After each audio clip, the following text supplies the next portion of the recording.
Bonjour Philippe, bonjour à toutes et à tous pour cette veille de Shabbat Lech Lecha.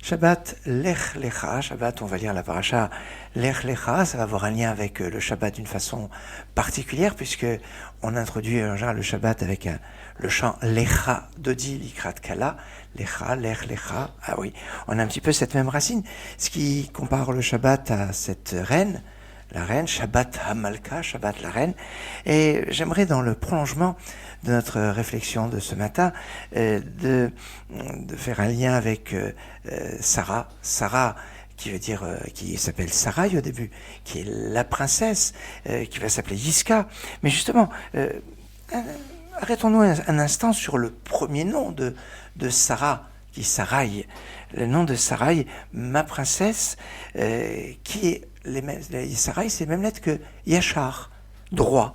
C'est cette notion de droiture qu'avait Sarah, qu'avait Sarai, et Yachar, regardez quelque chose d'assez extraordinaire, c'est le début de Yisraël. Israël, c'est l'ensemble du nom des enfants d'Israël. On sait que dans le nom de Israël, que Jacob va recevoir, on a tous les noms de tous les patriarches et matriarches. Le Yud de Israël, c'est l'initiale de Yitzhak, de Yaakov. Le Shin de Israël, c'est Sarah, justement. Le Resh, c'est Rachel, c'est Rivka. Le Aleph, c'est Abraham. Et le Lamed, c'est Léa. Et dans ce Israël, eh bien, 3 lettres, on les retrouve dans Sarai. Sarai, qui est cette leçon de ma princesse, mais qui va être aussi la princesse Sarah. Sarah, si on change un peu juste la ponctuation, ça peut être une notion de faire résider. Shrina, Shora, la Shrina, la présence de Dieu, réside. Et cette présence de Dieu va être liée avec le roi HaKodesh, l'Esprit Saint, la prophétie. C'est pour ça d'ailleurs que, comme on l'a expliqué, le premier nom encore avant Sarai de Sarai, c'était Yiska. On peut se mélanger les pinceaux. Elle s'appelle Yiska, elle s'appelle Sarai, elle va s'appeler Sarah. Et pourquoi Yiska? Chez Socha Beroach HaKodesh. Parce qu'elle avait une vision prophétique, une vision par Esprit Saint. Alors, Yiska, ça peut se rapprocher de la notion de Nessir, qui veut dire un prince. Hein? Nessirut, c'est une principauté. Alors, c'est une princesse. C'est le même principe que qu'on trouve dans Sarai. Et cette notion de Nessir, Yiska, de princesse, de roi HaKodesh, d'Esprit Saint, nous fait penser, maintenant qu'on a derrière nous la fête de Sukkot, où il y a la fête de Simchat Bet HaShoeva, souvenez-vous, on allait puiser l'eau, hein, et à ce moment-là, on allait puiser l'eau en grande pompe, c'est le cas de le dire, pour pouvoir faire des Nessachim, c'est la même racine, faire des libations d'eau sur l'autel qu'on faisait pendant la fête de Souka. La fête de Souka, Sukkot, Souka, Socha, c'est les mêmes lettres, c'est juste les ponctuations qui changent. Et donc, à ce moment-là, on pouvait faire puiser, avec l'eau, on puisait aussi le roi HaKodesh. Alors c'est vrai que pendant tout le courant de l'année, eh bien, on fait des libations de vin. À la fête de Sukkot, on fait des libations d'eau, et c'est Nessachim à rapprocher du mot Yiska, premier nom de Sarah. Sarah, qui est porteuse de la bénédiction d'Abraham. Et oui, si Abraham, au début de notre paracha, est chargé en bénédiction, Dieu lui dit je vais te bénir, tout le monde va te bénir, et tu seras la bénédiction. Pourtant, dans la suite de notre paracha, quand Abraham descend en Égypte, il dit à sa femme, le mani tavli ba'avorer, afin qu'on me fasse du bien grâce à toi. Je pourrais vivre grâce à toi. Et on voit ici l'importance de la place de Sarah pour un homme aussi chargé de brachot, aussi chargé en importance qu'est Abraham. Eh ben, Sarah, c'est elle qui le porte. D'ailleurs, il a bien compris l'histoire, parce que quand il arrange, on va dire, ses affaires et les affaires de sa femme, eh bien, notamment ce qui va se matérialiser à travers la tente, on dit Vayet à Olo, mais il va planter sa tente. Et le mot Aolo, qui normalement aurait dû s'écrire avec un vav à la fin, Aolo, s'écrit avec un he, comme si on pouvait dire Aola, sa tente, et pas sa tente à lui. au masculin, mais sa tente à elle au féminin. Et Rachid a remarqué, évidemment, il a planté d'abord la tente de sa femme et après la sienne, parce que sa femme ne pouvait pas être à l'extérieur. Il y a une notion de tsniout, une notion de pudeur, de discrétion, qui fait que sa femme devait avoir là, son habitat avant tout. Et puis, un homme doit savoir honorer sa femme plus que son propre corps. Yoter migoufo, on dit plus son corps, pas de son âme. Enfin, et à travers cela, il réalise la grande mitzvah fabuleuse, la mitzvah de Ve'afta l'ereacha kamocha, tu aimeras ton prochain comme toi-même. Le premier prochain, c'est évidemment la femme. Alors, on a commencé avec lech lecha, lecha dodi, lecha dodi.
C'était les Shavatim, Lecha Dodi, en cette veille de Shabbat, Lech Lecha. Alors, Lech Lecha, d'après Maïmonide, c'est la première des 10 épreuves d'Abraham. Alors, pourquoi des épreuves pour Abraham?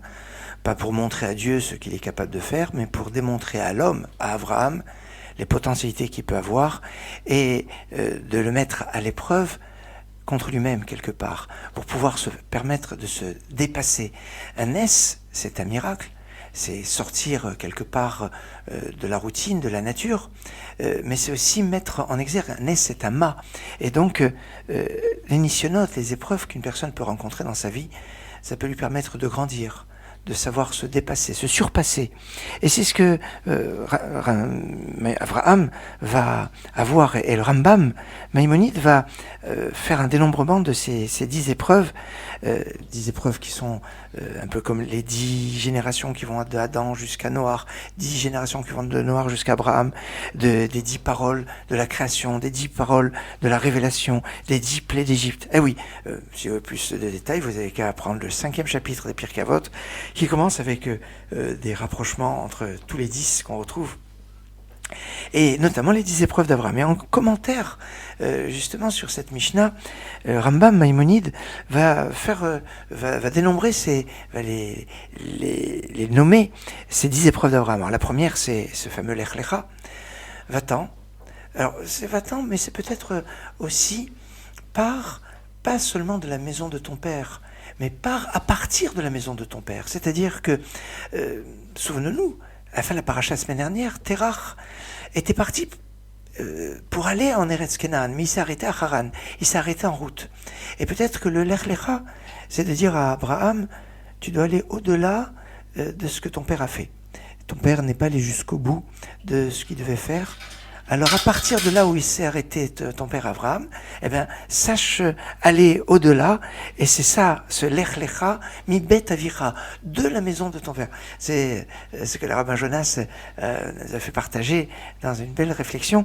Et il y a ici, le rabbin Joël Jonas, qui bien permet de comprendre d'une façon différente, pas une rupture avec son père, comme on le comprend en général, l'Echlecha mi betavira, mais sache partir, être en mouvement à partir de l'enseignement de ton père pour aller au-delà, là où ton père n'a pas été, où Terah s'est arrêté. La deuxième, c'est l'épreuve de la famine en Israël. Dieu dit à Abraham, abandonne tout, tu vas aller vers la terre que je t'indiquerai. Une terre extraordinaire. Il arrive sur cette terre, c'est seulement sur cette terre qu'il y a une famine. Et c'est ça, il peut arriver qu'on écoute, on a envie de faire des mitzvot, on dit, allez, on va bouger, on va faire le lech lecha. Et quand on arrive à ce qu'on doit faire, on a l'impression que c'est pas la bonne chose, puisque il y a une famine là, donc c'est peut-être pas ce qu'il fallait faire. C'est une épreuve sur l'épreuve. Et cette épreuve sur l'épreuve va avoir encore une autre épreuve. Il descend en Égypte. Est-ce que descendre en Égypte est, d'après le Ramban, Nachmanides, une erreur? Il aurait dû rester en Israël.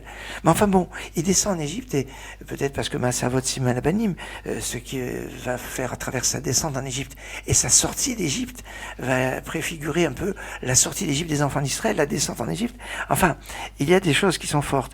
Et la prise en otage de Sarah par Pharaon va constituer la troisième épreuve d'Abraham, qui est pris dans une situation qu'il n'avait pas prévue. Après, on nous parle dans notre paracha de l'Lech Lecha de 4 rois qui font la guerre contre 5 rois à Soumilchama.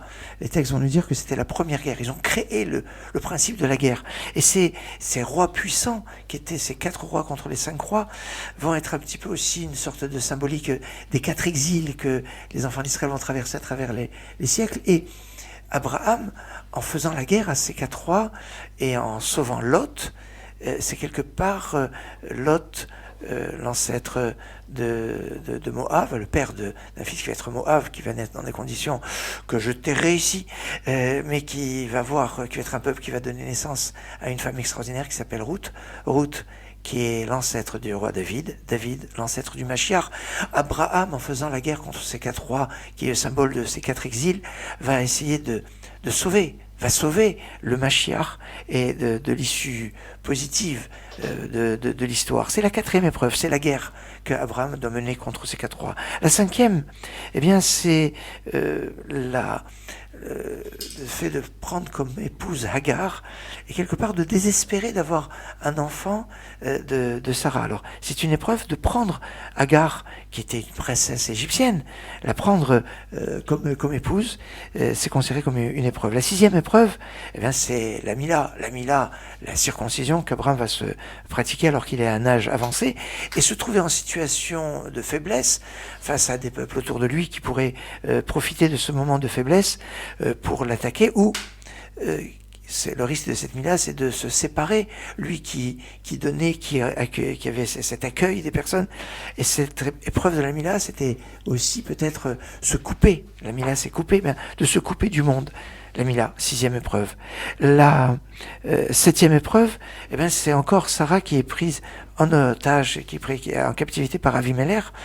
Alors, c'est une épreuve qui va entraîner un changement de situation et Abraham va tenir devant cette épreuve et il va prier après pour Avimelech qui était frappé de stérilité, et quand Abraham va prier pour Avimelech pour sa stérilité, il va être exaucé pour que Sarah puisse avoir un enfant, et c'est donc la naissance de Yitzhak qui va être due à la prière que Abraham va faire pour une autre personne, ce qui s'appelle la prière Bechesed, la prière par bonté. La 8e épreuve, c'est le fait de devoir renvoyer Hagar. Alors Hagar, c'est la notion d'exil, mais l'égir, Hagar, c'est bizarre ça. Hagar, le nom de cette femme de Abraham qui donne naissance à Ishmaël, et d'ailleurs aussi éloigner Ishmaël, son fils, qui était son fils, sur l'ordre de Sarah, qui a décidé cela. C'est la 9e épreuve. 8e renvoi de Hagar, 9e renvoi de son fils Ishmaël, et la 10e, ça sera la Kedat Yitzhak, la ligature d'Yitzhak, qu'on traduit en général un petit peu d'une façon abusive par le sacrifice d'Isaac, et qui est l'aboutissement de toutes ces épreuves. Remarquez que la première épreuve, c'est l'Lech Lecha, vers la terre que je t'indiquerai. La dernière épreuve, la Kedat Yitzhak, la ligature d'Israël, c'est l'Lech Lecha el Eretz Moria, va vers la terre de Moria, que là il indique où il doit aller, et il y a des comparaisons entre le premier Lech Lecha, le dernier Lech Lecha. Et ça, c'est la lecture de Rambam, de Maïmonide, des 10 épreuves. Remarquez que dans ces 10 épreuves que liste Maïmonide, il n'y a pas le fait que Abraham va être jeté dans la fournaise ardente. Alors, d'abord, ça ne figure pas dans la Torah, c'est dans le Midrash. Mais on pourrait dire aussi que cette épreuve est une épreuve que Abraham subit sans avoir reçu d'ordre de Dieu. Dans toutes les épreuves, il y a une sorte d'ordre qu'il faut que l'Echlecha, Dieu lui ordonne de quitter sa maison. Et donc il y a une notion de choix. Alors vous allez me dire, il subit quand Sarah est prise en captivité par Pharaon, par Abimelech. Il subit certes, mais il agit pour pouvoir la retrouver, et il y a en cela, et puis il va aussi agir par le fait qu'il va choisir de ne pas se rebeller contre Dieu dans ces moments-là. Et on nous dit dans les Pirkei Avot qu'il a eu 10 épreuves, Ve'amad bekulam. Il a tenu bon dans toutes. Mais Amad, ça peut avoir un autre sens. Quand on parle d'Abraham, Amad, c'est l'Amida. On sait que l'institution de la prière du matin est liée avec le verset où on nous dit que, dans la paracha la semaine prochaine, qu'Abraham s'est tenu à l'endroit où il s'était tenu la veille, il s'était tenu debout, Amad, et Ein Amida, il a ajouté l'Amida, c'est la prière par excellence. Alors, il y a ici comme une sorte de présence et de prière qui nous aide même dans toutes les épreuves. Abraham qui est l'homme du chesed, on dit Olam chesed ibané, le monde est basé sur le chesed. Abraham, dans son nom il y a la notion de bara, de création. D'ailleurs, au tout début de la création, il est marqué El etolot Hashem yivares behibaram. Voici l'histoire des cieux et de la terre, behibaram, quand ils ont été créés avec un petit hé. Et behibaram, c'est les lettres d'Abraham. Abraham qui va avoir un hé qui va être ajouté après. Alors, il y a ici quelque chose de fort. Quelque chose qui est fort aussi, qui s'adresse à chacun de nous. L'Echlecha, c'est de savoir bouger, de savoir progresser, de savoir avancer, d'être en mouvement, parce que Dieu nous l'a ordonné. C'est le tzivouï d'Hachem. Terach aussi, de lui-même, avait décidé d'avancer. Il s'arrêtait à Haran. Abraham va avancer et il va sortir de sa zone de confort, l'Echlecha, mais pour avoir du bien. Des fois, on sort de sa zone de confort pour pouvoir être porté vers quelque chose. Et si tout à l'heure, je vous ai fait un lien entre Sarai et Yiska et la Souka, eh bien, c'est intéressant parce que quand on dit que Dieu a dit à Abraham, El Ares Asher Areka, vers la terre que je t'indiquerai, il lui a pas dit, Rachid va dire parce que il voulait la chérir à ses yeux et lui donner une mitzvah sur chaque pas et chaque pas, sans lui dévoiler. Mais le Baal HaTurim va nous dire, Areka, c'est la même valeur numérique que Be'ananim, par des nuées. Je vais te montrer par des nuées. Abraham était dirigé vers la terre d'Israël grâce à des nuées. Les mêmes nuées qui ont entouré les enfants d'Israël quand ils étaient dans le désert, et on fait la fête de Sukkot pour se souvenir de ces nuées. Et ces nuées, on fait la Socha, Socha, c'est Sarah, qui s'appelle Yiska. Le lien est très fort. L'Admour de Slonim va faire remarquer une autre chose.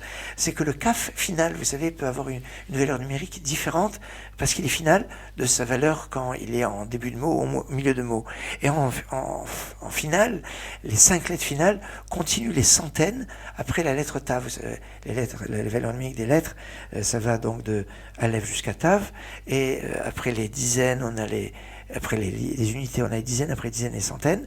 Et la dernière lettre, la lettre Tav, c'est 400. Et comment on arrive au-delà?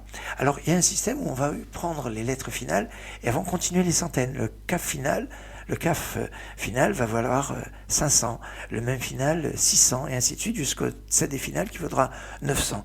Et d'après cette lecture, eh bien, Ar-Eka, qui finit avec un kaf final, donc le kaf final, ça fait 500, plus les 202 de Ar-Eka, de début, eh bien, ça fait 702, c'est la valeur numérique de Shabbat.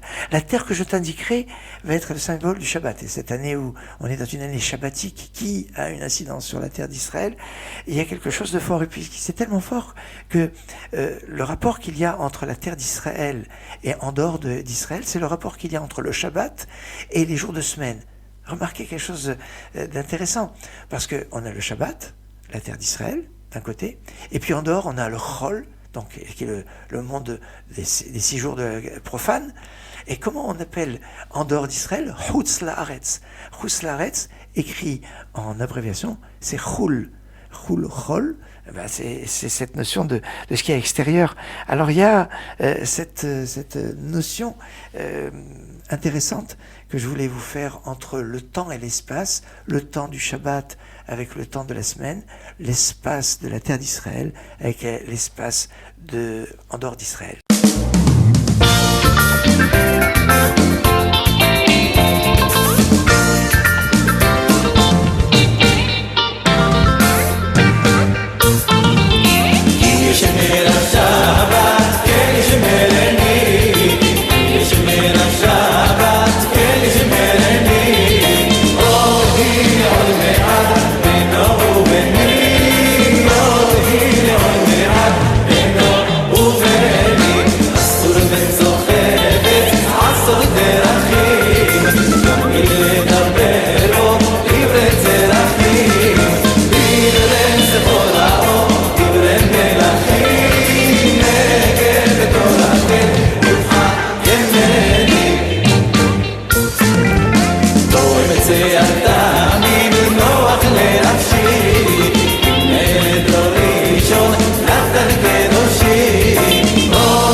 Net